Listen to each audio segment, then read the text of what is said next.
Picture this. Two resellers walk into the same Goodwill on a lovely Saturday morning. They've got the same amount of cash in their pocket and the same amount of time to source, okay? Their names, let's call them Goofus and Gallant. If you know, you know.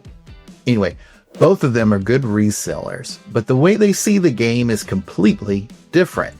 And the way they think about money, that's the real difference maker, okay? It all comes back to Dave Ramsey's famous idea. You can either dig with a small shovel, or you can get yourself a bigger one. All right? Here's Goofus's mindset when he walks into that Goodwill. Goofus is a bargain hunter. He is a bargain hunter through and through. He's proud of getting the cheapest deals in the store. He digs through every bin. He hunts down all of the dollar items. And he even haggles for some cheap shirts and mugs and books. And he brags about his cost of goods being almost nothing, $1 here, 50 cents there. But here's the problem.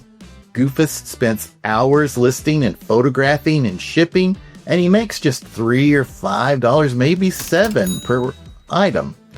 By the end of the day, Goofus has his eBay store full, and when the numbers are tallied, his profit barely breaks $150. He's exhausted, and deep down he's frustrated. He's working harder, but not necessarily smarter. Goofus is digging with a tiny shovel. Here's Gallant's mindset. Gallant, on the other hand, walks into the same Goodwill and he goes straight for the glass case. And he looks at the electronics. He's not looking for the cheapest items. He's looking for the best opportunity. He finds a pair of vintage boots for $25 and a camera that's old for $30 and a board game that's still sealed and he pays $15. Sure, he does spend more up front, but here's the difference. Each of those items sells for $80 and $120, maybe even $300. Gallant has only 3 things in his cart, but when he's done, his profit margin is 4 or 5 times what Goofus's is. Gallant's shovel is bigger. He's moving more dirt and he's digging faster.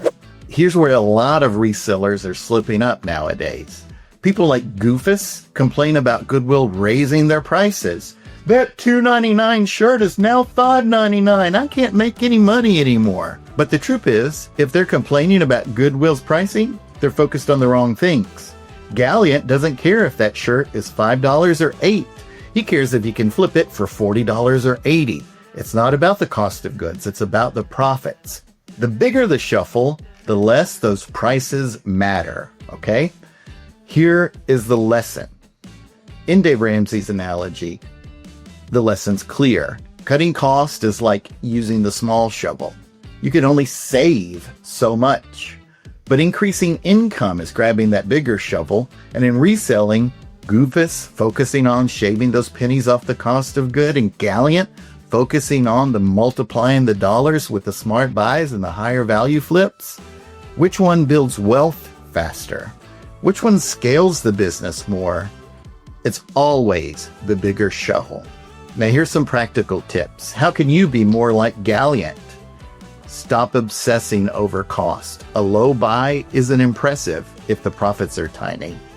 Research higher value categories: electronic, finished clothing, collectibles, specialty tools, and books. Think about net profit, not just sales numbers. A $40 profit beats a $5 profit every time. Don't fear paying up if you know the market and you trust your research. Spending $30 for $300, that's smart. That's how to grow your shovel. Okay? So the next time you're sourcing, ask yourself, am I thinking like a Goofus with my teaspoon, bragging about how low my costs are? Or am I a Gallant thinker with a big shovel, moving more dirt and building bigger profits with every flip? In reselling, just like life, it's the size of your shovel that determines how fast you can grow. So pick up the bigger one. Stop worrying about the price tags at Goodwill and worry about your profits instead. I'm going to give you 2 real-world examples, okay? Went to my local Goodwill, and in the past, my local books had been about $1.59. Well, I've noticed that the prices are up a little bit to $2.59, and in some instances, $3.59. Did I complain? Absolutely not. Yesterday, I went and I found this book. It's an old, tattered softback book, and I paid $2.59 for it, okay? Right now, it is listed for $129. It's pretty rare. Also, I bought this coffee table book, and it is about the kinds of plants that are cactuses, and it's a pretty rare book as well.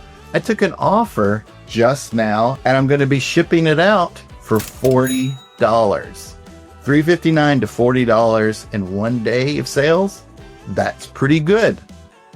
Do you have any examples like that where you paid up and you actually pocketed more money at the end? Or personally, did you like this kind of scripted show where I knew what I was going to say rather than just bullet points when I hit record? Let me know either of those things. Your best flip, where you paid up, or the scripted show. Did you like it?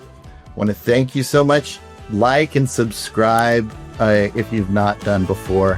Have a great day.